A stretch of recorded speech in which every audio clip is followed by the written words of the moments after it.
होने लगी, कभी साइड गर्दन में दर्द होने लगी, कभी कंधे में होने लगी, तो वो क्यों होती है, इसी पर जो है बात करना चाहते हैं। अगर किसी को कुछ पूछना होगा तो वो बाद में पूछ लेगा। क्योंकि छोटी छोटी जो दर्दें होती हैं ये लोगों को बहुत परेशान करती हैं। जैसे रागनी मैम ज्यादातर दर्द से पीड़ित रहती हैं, ज्यादातर उनको समस्या रहती है कि यहाँ दर्द हो रही वहाँ। तो ये क्यों होती हैं और इनको इनसे कैसे निजात पाई जा सकती है, तो इसी पे बात करेंगे हम। ये है क्योंकि अचानक होने वाली दर्द का कुछ ना कुछ रीजन होता है, और वो अचानक से नहीं होता है, वो बहुत से दिनों से होता है। तो सबसे पहले दर्द पर हम बात करेंगे। तो जो जो सिर में होती, ज्यादातर लोगों के सर में अधिकतर होती, मेरे खुद होती है, मेरे खुद अधिकतर होती है। लगभग 10 दिन हुए जा रहे हैं, कंटिन्यू हो रही है। तो उसी सर दर्द पे पहले बात करते हैं कि अगर सर हमारा, एक तो होता है सर दर्द होना और एक होता है सर भारी होना, दोनों में डिफरेंट होता है। सर दर्द जब होता है तो लगता है कि कोई पिन जैसी चुभ रही है, चुभती है फिर बंद हो जाती है, फिर चुभती है फिर बंद हो जाती है। सर दर्द बहुत सारी जगहों से स्टार्ट होता है, कभी कभी हमारे आगे से स्टार्ट होता है, कभी कभी हमारे पीछे से स्टार्ट होता है, कभी साइड से होता है, और कभी पूरा ये हिस्सा हो रहा होता है। लेकिन दर्द वो जो होता है तकलीफ बहुत देता है। तो ये तो हो गया दर्द। एक होता है सर का भारीपन। सर का भारीपन मतलब होता है कि बहुत तेज दर्द नहीं हो रहा होता, लेकिन ये लगता है कि सर पे कुछ बहुत वजन चीज मेरे रखी हुई है और जो उतर नहीं रही है। कितना भी मन को खुश करने की कोशिश की जाए, कितना टहल घूम लिया जाए, कितना अच्छा काम कर लिया जाए, लेकिन वो लगता है कि बहुत भारी कुछ सर पे रखा हुआ है और वो उतर नहीं रहा। इसका रीजन क्या होता है? सर दर्द का रीजन तो ये होता है, जिस दिन भी हम लोग को लगता है कि हमने पानी बहुत अच्छा पी लिया है लेकिन पानी कम हो जाता है, जिस दिन भी डिहाइड्रेशन होगा, पानी की कमी होगी, और पानी की कमी जैसे होगी हमारा स्ट्रेस लेवल बढ़ जाएगा, हमारा तनाव बढ़ जाएगा। और जैसे ही तनाव बढ़ेगा हमारी नींद की कमी हो जाएगी, नींद आ ही नहीं सकती है।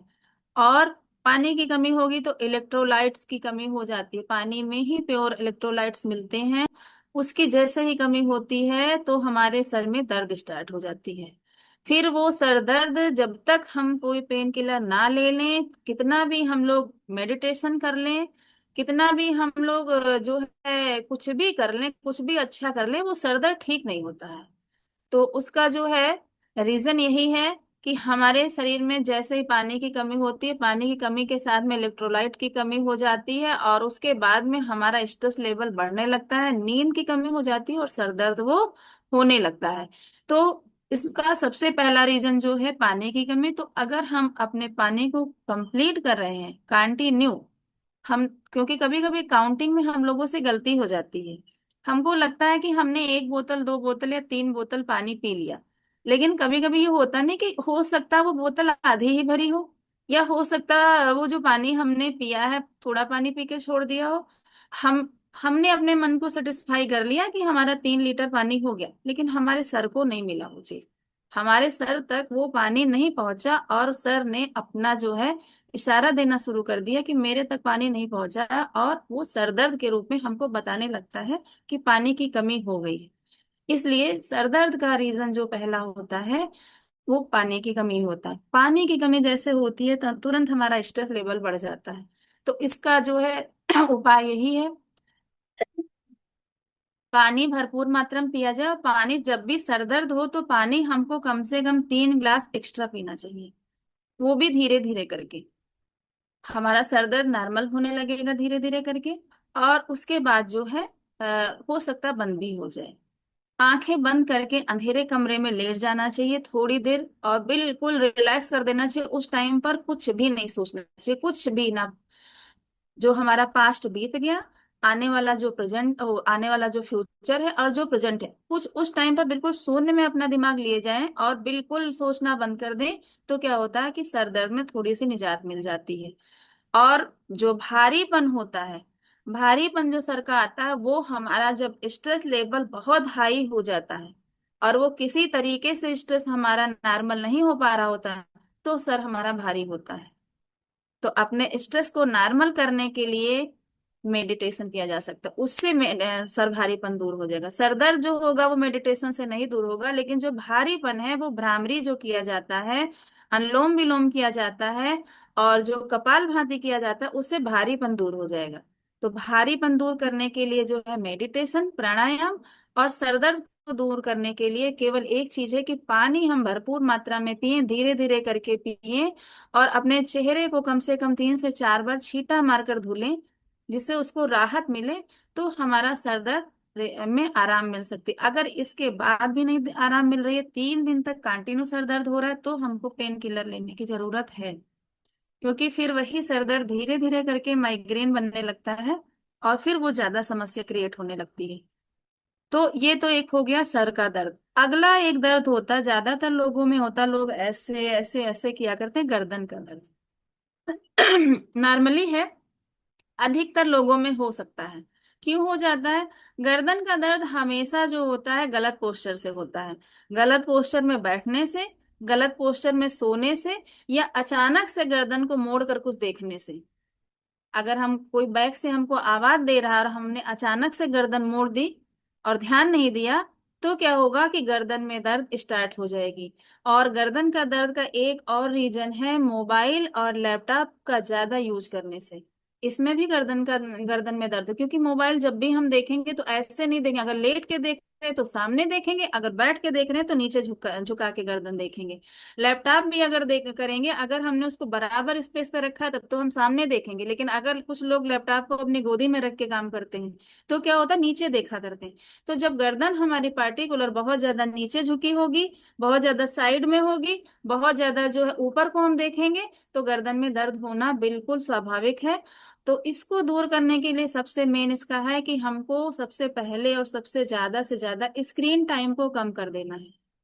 जब भी गर्दन में दर्द हो, स्क्रीन टाइम को कम कर देना, गर्दन अपनी सीधी रखनी है, और गर्दन को जो है बहुत ज्यादा फ्लो में घुमाना नहीं, गर्दन को हमेशा आराम से। गर्दन की एक्सरसाइज भी जब की जाती है तो बताया जाता है कि आराम से करिएगा, क्योंकि गर्दन में बहुत सारी जितनी भी हमारी नसें वो सारी हमारी इसके अंदर बंद है।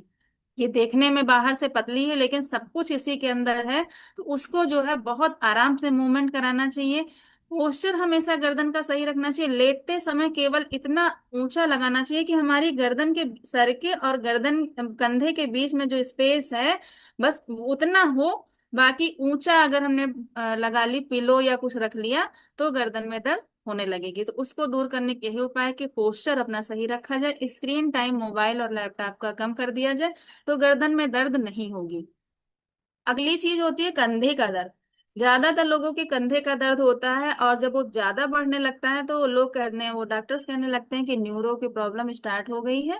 और फ्रोजन शोल्डर बहुत सारे लोग के हो जाता है, कंधे जाम हो जाते हैं। तो कंधे का दर्द क्यों होता है कि हमारी जो मांसपेशियां होती, मसल्स होती हैं, उनमें जब कमजोरी आने लगती है तो कंधे का दर्द स्टार्ट हो जाता है। गलत बैठना, क्योंकि बहुत सारे लोग गर्दन तो मोड़ दिए, कंधा भी झुका लेते हैं। ध्यान दीजिएगा, कंधा भी झुका लेते हैं, तो गलत पोर्शन में बैठना, मांसपेशियों का जो है वीक होना, और बहुत ज्यादा वजन जब हम उठा लेते हैं, किसी दिन आदत नहीं है उठाने की, बहुत भारी बैग वगैरह कंधे से टांग लिया कभी, या बहुत भारी कोई चीज ऐसी उठाई जो कंधे पे जोर पड़ गया, तो कंधे में दर्द स्टार्ट हो जाती है। तो हमेशा वेट बैलेंसिंग उठाना चाहिए। अगर एक कंधे पे उठाया है तो दूसरे कंधे पर भी होना चाहिए, तो वो बैलेंस बना रहेगा। अगर एक ही कंधे पे उठाया है तो एक ही कंधे का दर्द वो कंटिन्यू फिर बनता चला जाएगा। तो इसलिए वेट कोशिश करें कंधे से ना उठा के हाथों से उठाया जाए, क्योंकि हमारे कंधे के जगह पे हमारी कलाइयां ज्यादा मजबूत होती हैं। कंधे देखने में तो बहुत मजबूत लगते हैं, लेकिन अगर उनमें कुछ चीजों की कमी आ रही है तो कंधे बहुत वीक हो जाते हैं। तो हमारी मसल्स क्योंकि जब कमजोर होंगी तो कंधा भी कमजोर होगा। तो इसको जो है सही करने के क्या करना चाहिए कि कंधे को हमेशा चलायमान रखना चाहिए, मतलब कि स्ट्रेचिंग करते रहना चाहिए कंधे की। अपने 24 आवर्स में जितने घंटे हम सोते हैं उनको छोड़ के बीच बीच में हर 2 घंटे पे अपने कंधे को इस तरीके से थोड़ा सा मूवमेंट कर लेना चाहिए।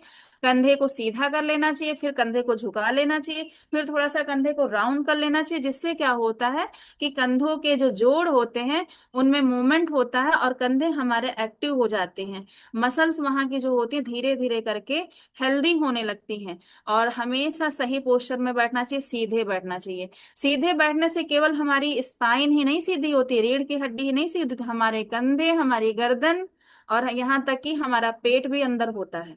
सीधे बैठने से। तो स्ट्रेचिंग करके और अपने पोस्चर को अगर सही कर लेते हैं तो कंधे के दर्द में थोड़ी सी रिलीफ मिल सकती है, और हो सकता है कंधे का दर्द हो ही ना। अगला ज्यादातर लोगों में समस्या रहती है, खासकर महिलाओं में, लोअर बैक पेन, कमर का दर्द अधिकतर महिलाओं में होता है। क्यों होता है? लंबे समय तक बैठे रहना, चाहे नीचे बैठे रहना, चाहे कुर्सी पे बैठे रहना, या कोई और अन्य जगहों पे बैठे रहना, या हम कोई यात्रा कर रहे हैं तो बस में बैठे या हम ट्रेन में बैठे हैं, कंटिन्यू अगर हम बैठे बैठे हैं तो हमारी जो है कमर में दर्द होने लगता है। उससे क्या होता है, हमारी कोर और मसल्स जो होती है वो वीक हो जाती हैं, और धीरे धीरे करके वो दर्द बढ़ने लगता है। तो इसमें क्या करना चाहिए कमर के दर्द में, कि हमको अपनी लाइफ स्टाइल जो है वो एक्टिव रखनी पड़ेगी। क्योंकि एक्टिव का मतलब है कि हर 2 घंटे में हमको खड़े होकर बॉडी को स्ट्रेच करना पड़ेगा। कंटिन्यू कमर पर प्रेशर, जब हम बैठेंगे तो पूरा प्रेशर कमर पर ही आता है, पूरा प्रेशर। जब हम खड़े होते हैं तो पूरा प्रेशर पैर पे आता है। जब हम लेटते हैं तो पूरा प्रेशर हमारी स्पाइन पर आता है, रीढ़ की हड्डी पर आता है। तो जब हम बैठते हैं तो पूरा प्रेशर हमारी कमर पे आता है। तो उस कमर को हम ज्यादा प्रेशर में ना रखें, तो हमको बीच बीच में खड़े हो जाना है, थोड़ा सा 2-4 कदम वॉक कर लेना है और फिर बैठना है। बस में भी अगर लंबी यात्रा है तो बीच बीच में बस में भी खड़े हो जाना है, और उसके बाद थोड़ा बहुत इधर उधर घूम के और फिर से बैठना है। इससे क्या होगा कि जो है कमर में प्रॉब्लम नहीं आने पाएगी। और एक चीज है कि कमर का एक्सरसाइज हमेशा करते रहना चाहिए। कमर अगर थोड़ी बहुत पेन हुई भी, कहीं यात्रा से हम आए कमर में दर्द हो रही है, बाहर से हम आए कमर में दर्द हो रही, तो अगर हम एक्सरसाइज करते हैं कमर की, तो उससे वो दर्द जो होती है वो धीरे धीरे करके सही हो जाती है या होने ही नहीं पाती है। अगला होता है कि सीने में हमारे कभी कभी दर्द होने लगती है या बेचैनी महसूस होने लगती है। तो हर सीने की दर्द, हमने इसके पहले भी बताया था कि हर सीने की दर्द जो होती है हार्ट डिजीज नहीं होती है। कभी कभी सीने की दर्द जो होती है वो हमारा तनाव होता है, टेंशन होती है, गैस होती है, एसिडिटी होती है, और कभी कभी हार्ट से रिलेटेड समस्या हो सकती है। तो इन चीजों को कैसे दूर किया जाए? इनको जो है बहुत हल्के में नहीं लेना चाहिए। क्योंकि अगर इस तरीके की दर्द हो रही है और कंटिन्यू हो रही है, वो मतलब लगातार लगातार हो रही है और वो कम हो जाती है फिर होने लगती है, तो पहले तो अपनी लाइफ स्टाइल सुधारनी पड़ती है, अपना खाना पीना सुधारना पड़ता है, कि जिससे कि गैस्ट्रिक प्रॉब्लम होने ना पाए, गैस ना बनने पाए, एसिडिटी ना बनने पाए। अगर हमने खाना भी सुधार लिया, एक्सरसाइज भी कर रहे हैं, और पानी भी सही क्वांटिटी में, कभी कभी होता है कि खाना हम, इसीलिए यहाँ पे हम लोग लिक्विड डाइट क्यों बताते हैं, सभी लोगों ने इस चीज को ध्यान दिया होगा कि कभी तहरी या खिचड़ी आप लोग जब खाते होंगे और वो बहुत ड्राई होता है, और अगर वो खाते हो पानी पीना बीच में मना होता है, तो कभी कभी जाके लगता है कि सीने में सब कुछ जाके अटक गया, जाके सब कुछ जाके सीने में जम गया, और हल्की सी पेन स्टार्ट हो जाती है। इसीलिए यहाँ कहा जाता है कि दाल ज्यादा और चावल कम। जब कभी भी हम लिक्विड डाइट खाएंगे तो हमारे सीने में या गले में कुछ भी नहीं अटकेगा, और जब कभी हम बहुत ड्राई या सूखा खाना खाएंगे तो वो जाकर यहाँ पे अटक जाता है और पेन स्टार्ट हो जाती है। तो इसीलिए कहते हैं पहले सलाद, सलाद खाने से क्या हुआ, सारा रास्ता साफ होता चला गया, और उसके बाद दाल सब्जी और फिर चावल उसमें थोड़ा सा मिला के, उसे जब लिक्विड डाइट होगी आसानी से चली जाएगी, वो तो सरक सरक के चला जाएगा। लेकिन जब खिचड़ी तहरी या खाली चावल खाए जाते हैं, वो जाकर इकट्ठा हो जाते हैं और वो नीचे खिसकने में प्रॉब्लम होती है, और वहां पे दर्द होने लगती है। तो अपना अगर हमने खाना पीना सही रखा है, गैस नहीं बन पा रही है, एसिडिटी नहीं बन रही है, उसके बाद भी अगर सीने में दर्द है, तो फिर डॉक्टर से सलाह ले लेनी चाहिए, कि कहीं ना कहीं हो सकता कोलेस्ट्रॉल लेवल बढ़ रहा हो, या हार्ट में कोई हल्की फुल्की प्रॉब्लम आ रही हो। अगर हमने खाना पीना सब कुछ सही रखा है, गैस भी नहीं बन रही है, एसिडिटी भी नहीं हो, क्योंकि वो तो हमको पता चल जाता है, गैस बनती है तो हमारा पेट खुद ही फूलने लगता है, बताने लगता है। अगर ये सब करने से ठीक है तब तो सही, अगर नहीं सही हो रहा है तो फिर डॉक्टर से सलाह लेनी चाहिए। अगला होता है हमारे पेट में मरोड़ और दर्द।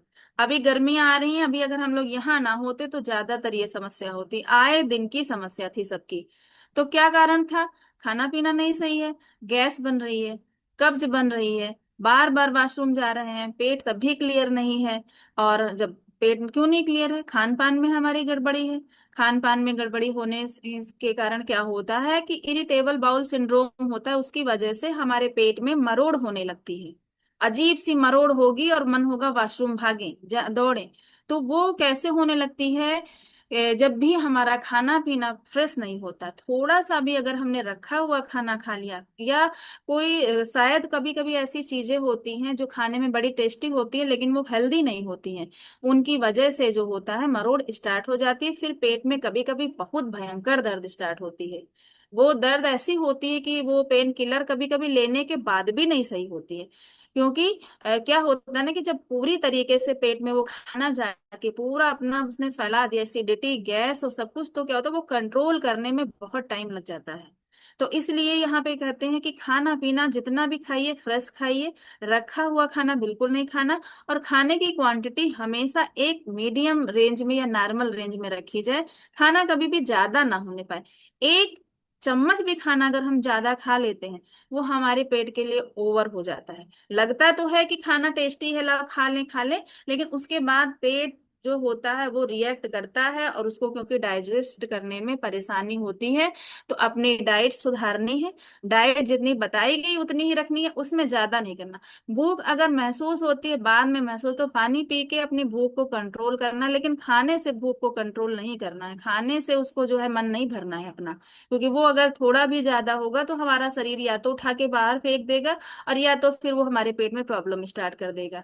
पानी की अपनी जो है क्वांटिटी सही करनी है। और जरूरत हो अगर बहुत ज्यादा डायरिया जैसी महसूस होने लगी, साथ में उल्टी, और तब तो फिर डॉक्टर्स ही आपके काम आएंगे, उन्हीं को दिखाना पड़ेगा। ऐसा नौबत ना आए उसके पहले ही यहाँ पे कम बताया जाता है कि चावल की क्वांटिटी बहुत कम रखी जाए, दाल बहुत ज्यादा, अगर वो मात्रा में हम खाएंगे तो कभी दिक्कत नहीं होने पाएगी। हाँ, कब अगर हमने सब कुछ बैलेंस में रखा है तब भी दिक्कत हो रही है, तो हो सकता है जो दाल हमने खाई है उसने जाकर कहीं से रिएक्ट किया हो, क्योंकि कुछ दालों में बहुत ज्यादा गैस्ट्रिक प्रॉब्लम हो जाती है। तो ये चीजें अगर हम समझ जाएं कि किस चीज से हमको दिक्कत होती है, उन चीजों को थोड़ा अवॉइड करने की जरूरत होती है। एक होता है कि पसलियों के नीचे हमारे दर्द होता है, बैठते हैं तो पसलियों के नीचे दर्द होने लगता है।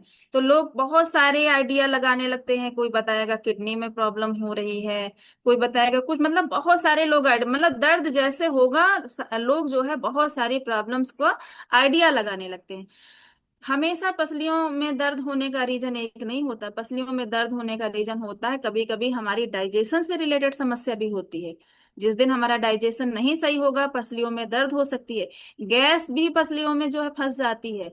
मांसपेशियों में खिंचाव भी हो सकता है किसी तरीके से हमने एक्सरसाइज की हो और ज्यादा हमने बैलेंस डाल दिया हो अपनी बॉडी पे पसलियों पे, तो वो खिंच गई हो पसलियां, तो उसमें भी दर्द हो सकता है, खिंचाव। और वो खिंचाव फिर एक्सरसाइज से ही सही होता है।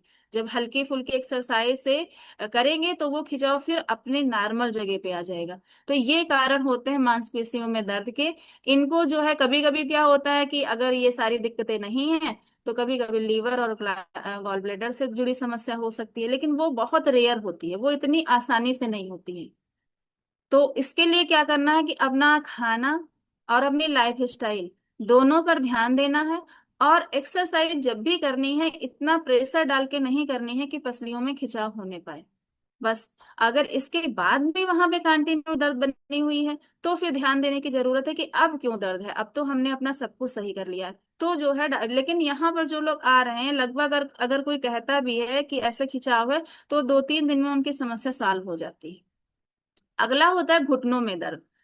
ज्यादातर लोगों के घुटनों में दर्द होने लगती है, और कभी कभी चट चट की आवाजें आने लगती हैं, और कभी कभी जैसे चलने पे लगता है कि घुटना जो है एकदम से जवाब दे रहा है, जैसे खाली हो रहा है घुटना, जैसे वहां से लग रहा है प्रेशर नहीं पड़ रहा है पैर में। वो क्यों होता है? जोड़ों में जो हमारे लिक्विड होता है वो जब कम होने लगता है तो घुटनों की प्रॉब्लम धीरे धीरे करके स्टार्ट होने लगती है, कैल्शियम की कमी होने लगती है। ज्यादा वेट जब बढ़ता है लोगों का, अभी रागनी मैम की जो प्रॉब्लम है वो केवल ज्यादा वेट बढ़ने के कारण है, उनकी जो भी बॉडी पेन है उनके केवल ओवर वेट के कारण है, बाकी कोई बहुत बड़ा रीजन उनका नहीं है। अगर वेट उनका जल्दी जल्दी घटने लगे उनकी आधे से ज्यादा समस्याएं दूर हो जाएंगी।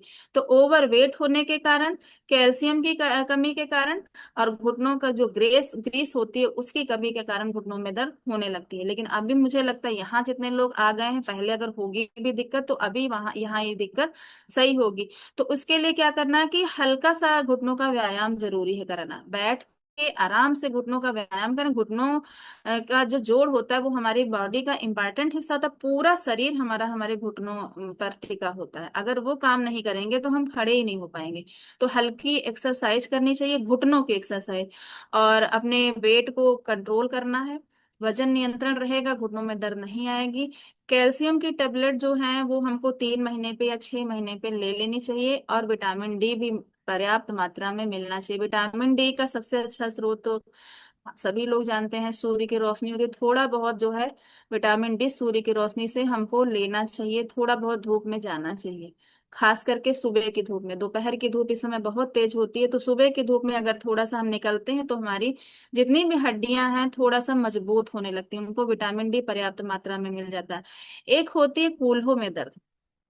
कूल्हों में दर्द क्यों होने लगती है? लंबे समय तक इसमें भी जैसे कमर की दर्द होती है, सेम वही जगह कूल्हे, कमर से ही इनका कांटेक्ट होता है कूल्हे का। तो लंबे समय तक बैठे रहने से, ज्यादा बैठे बैठे काम करने से, और कूल्हे की दर्द का एक और रीजन होता है फिजिकल एक्टिविटी कम होने से। जब फिजिकल एक्टिविटी कम होती है तब भी कूल्हे में दर्द होती है। तो फिजिकल एक्टिविटी कम होने से, और जब फिजिकल एक्टिविटी कम होगी तो हमारी जितनी मसल्स है, मांसपेशियां हैं, वो जकड़ जाएगी, जकड़न उसमें हो जाएगी। और जैसे ही मांसपेशियों में जकड़न होगी कूल्हे में दर्द स्टार्ट हो जाएगी। तो इसका सबसे बस एक बहुत हल्का सा उपाय है, चलना फिरना अपना बढ़ा देना चाहिए। चलते फिरते रहना चाहिए, स्ट्रेचिंग करनी चाहिए। कूल्हों का दर्द सही, कूल्हों का दर्द हमेशा बैठने से और अकड़ने से होता है। बस चलने फिरने से और स्ट्रेचिंग से ये दर्द हमारा सही हो जाएगा। इसके लिए कोई भी मेडिसिन और कुछ ऐसी चीज की जरूरत नहीं होती है जो हमको चाहिए। पैरों के तलवों में अधिकतर लोगों के पहले दर्द होता था। यहाँ से आने से पहले मेरे भी होता था। खड़े होते थे जब सोकर उठ के बिस्तर से, जब नीचे उतारते थे पैर तो बहुत होता था। रीजन क्या था? या तो बहुत ज्यादा जो लोग चलते हैं वो भी कारण हो सकता है, या जूते चप्पल जो लोग पहनते हैं वो अगर सही नहीं है तो भी दर्द होता है। या शरीर में बहुत सारी कम वीकनेस आ गई है, बहुत कमजोरी आ गई है, कोई पार्टिकुलर बहुत सारी चीजों की कमी आ गई है, तो भी तलवों में दर्द होता है। और या तो जो है धीरे धीरे करके यूरिक एसिड की मात्रा शरीर में बढ़ रही होती है, तब भी एड़ी से लेके तलवों में दर्द होना स्टार्ट हो जाता है। तो इसका तो यहाँ पे आने के बाद लगभग लगभग जिनके यूरिक एसिड थी वो भी नॉर्मल हो गई है। और जो लोग आ गए उनकी अभी बननी नहीं है यूरिक एसिड। क्योंकि जब अच्छी चीजें बनने लगी शरीर में, विटामिन मिनरल भरपूर मिलने लगे, तो अभी यूरिक एसिड का सवाल ही नहीं पैदा होता है बनने का। तो इसमें क्या करना चाहिए? तलवों को हमेशा अच्छे फुटवेयर पहनने चाहिए, पहनाने चाहिए। अपने पैरों में बहुत अच्छे जूते हमेशा कंफर्टेबल पहनने चाहिए। कहते नहीं, कपड़ों पे पैसे कम खर्च करने चाहिए लेकिन जूते हमेशा आरामदायक लेने चाहिए, हल्के होने चाहिए। सोल उनकी आपको ऐसी हो कि आपको उससे रिलीफ मिलता रहे। और क्योंकि पैर ही हमारे हमको कहाँ से कहाँ तक पहुंचा देते हैं, सात समंदर पार करवा देते हैं, तो उनका ध्यान रखना चाहिए। उनको टाइम टाइम पर मालिश उनकी कर लेनी चाहिए। उन अच्छे जूते से उनको कवर करके रखना चाहिए। और अपने पैरों में ज्यादा से ज्यादा जो है कोशिश करनी चाहिए कि आराम देना चाहिए उनको। जो बहुत ज्यादा अगर चल फिर के आ गए, थोड़ा सा पैर फैला के जो एक एक्सरसाइज की जाती है, तलवों को नीचे किया गया, ऊपर किया, फिर गोल गोल घुमाया गया, वो कर लेना चाहिए। उससे क्या होता है कि हमारे तलवे की जो दिक्कत होती है वो दूर हो जाती है। और अगली एक दर्द होती है हाथ और कलाई में। ज्यादातर कलाई तो लगभग मुझे लग रहा है यहाँ पे आके सभी की मजबूत हो गई है। क्योंकि जो लोग जो है पुशअप लगाने लगे हैं तो मतलब कि कलाई मजबूत हो गई है। यहाँ पे आके कलाई तो मेरी भी मजबूत हुई है। कभी भी कलाई वाली एक्सरसाइज नहीं कर पाते थे, कलाई में बहुत प्रॉब्लम थी, दाहिनी कलाई में। अभी पता ही नहीं चला कि वो कलाई कब सही हो गई। अभी हम भी पुशअप लगाने लगे, कभी नहीं लगाते थे, सारी एक्सरसाइज करते थे, पुशअप नहीं लगाते थे। तो कलाई का में प्रॉब्लम अगर आ रही है तो क्यों आ रही है? मोबाइल और कंप्यूटर का लगातार यूज करने से। मोबाइल अगर हम अपने हाथ में लिए हैं तो कलाइयों में कमी आ जाएगी, क्योंकि वो नसें हमारी हर समय जो होती है मुड़ी हुई होती है। जैसे मोबाइल हमने लिया इस तरीके से, ऐसे पकड़े हैं मोबाइल, तो क्या होता है ये हाथ पूरा हमारा इस तरीके से मुड़ा हुआ है, तो हमारी नसों में प्रॉब्लम आने स्टार्ट हो जाती है। और कंप्यूटर पर लगातार काम करने से भी दिक्कत आने स्टार्ट हो जाती है। गलत पोस्चर में अगर हाथ एक ही, जैसे कभी ध्यान दीजिए, कभी हम सो जाते हैं और हमारा हाथ हमारे अगर सर के नीचे रह जाता है, या हाथ हमारा कहीं हम नहीं जान पाए और कहीं गलत तरीके से वो मुड़ा रह गया, तो क्या होगा, वहां पे दर्द स्टार्ट हो जाएगी। क्यों?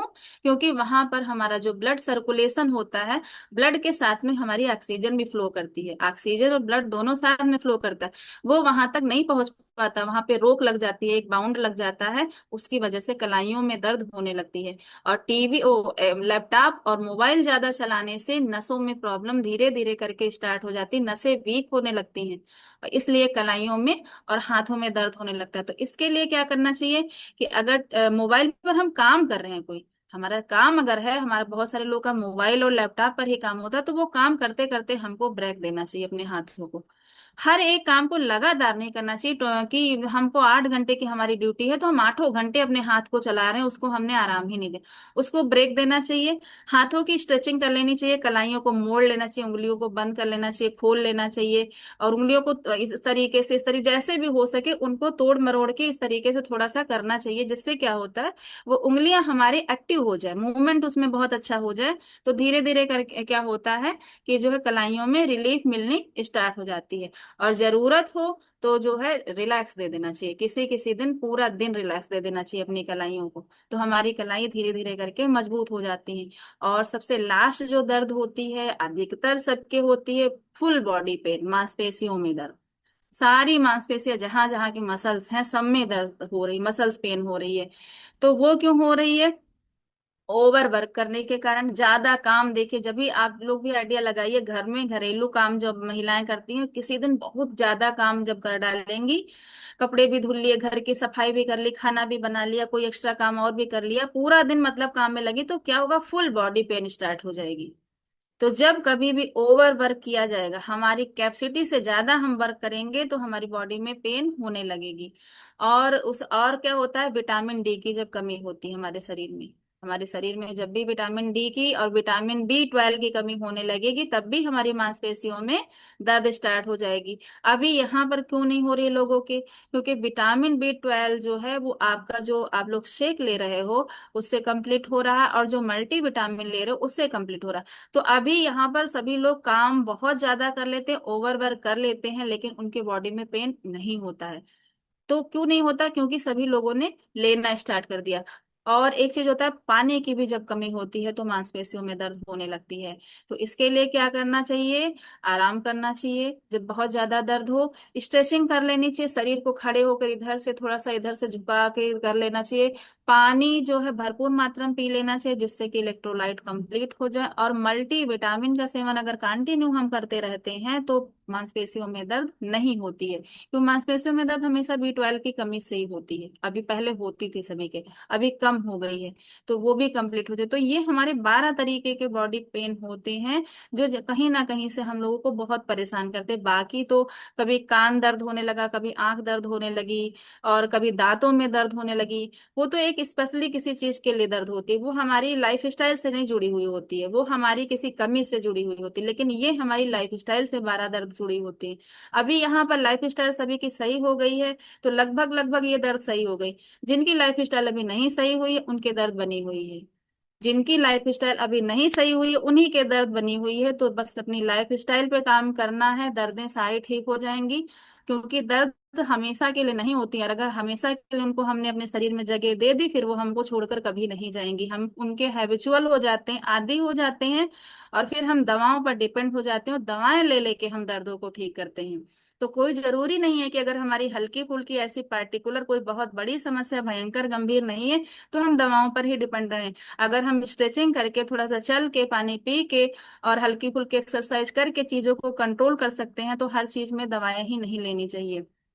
तो ये दर्द पर चीजें थी। अभी एक चीज बताएंगे कि लगातार अगर आपके दर्द है, लगातार दर्द है, बहुत तेज दर्द है, कंट्रोल नहीं हो रही है दर्द है, और साथ में दर्द के स्वेलिंग भी आ रही है, बुखार भी महसूस हो रहा है, सांस लेने में भी तकलीफ हो रही है, और लग रहा है कि अभी कुछ नहीं अच्छा, तब उस कंडीशन में हमको डॉक्टर से सलाह ले लेनी चाहिए। इसीलिए बताना था कि डॉक्टर से भी सलाह लेनी है, लेकिन कब लेनी है कि दर्द लगातार बनी हुई कई दिन हुए जा रहे हैं, उसके साथ में स्वेलिंग भी आई जा रही है, उसके साथ में बुखार भी आना शुरू हो गया है, उसके साथ में हमारे चक्कर भी आने स्टार्ट हो गए हैं। तो हमको डॉक्टर से सलाह ले लेनी चाहिए कि हो सकता है शरीर में कोई कमी अंदर से बन रही हो। तो याद यही रखना, हमको याद रखना है कि हम अगर अपनी लाइफ स्टाइल सही करते हैं, दिनचर्या हमारी अगर सही है, तो हम सारी तकलीफों से निजात पा सकते हैं और बहुत अच्छी और हैप्पी लाइफ जी सकते हैं। तो सभी लोग ऐसे अच्छी अच्छी जो है जानकारी लेते रहें, स्वस्थ रहें, खुश रहें और अपने शरीर का ख्याल रखें, क्योंकि शरीर है तो सब कुछ है। तो सर ये टॉपिक था जो दर्दें ज्यादातर होती रहती हैं लोगों के शरीर में, उसी पे बताना था। और आज टाइम बहुत ओवर हो गया, मुझे याद भी नहीं है, स्कूल है मेरा। सभी लोग जल्दी से क्लैप कीजिए मैम के लिए। बहुत बहुत धन्यवाद मैम। बहुत जबरदस्त और बहुत रिलेटिव टॉपिक था। अक्सर लोगों के दर्द होती रहती थी, तो आपने जो है दर्द के कारण और उसका निवारण सब बता दिया है। तो एक बार मैम के लिए क्लैप कीजिए सभी लोग। बहुत बहुत धन्यवाद मैम।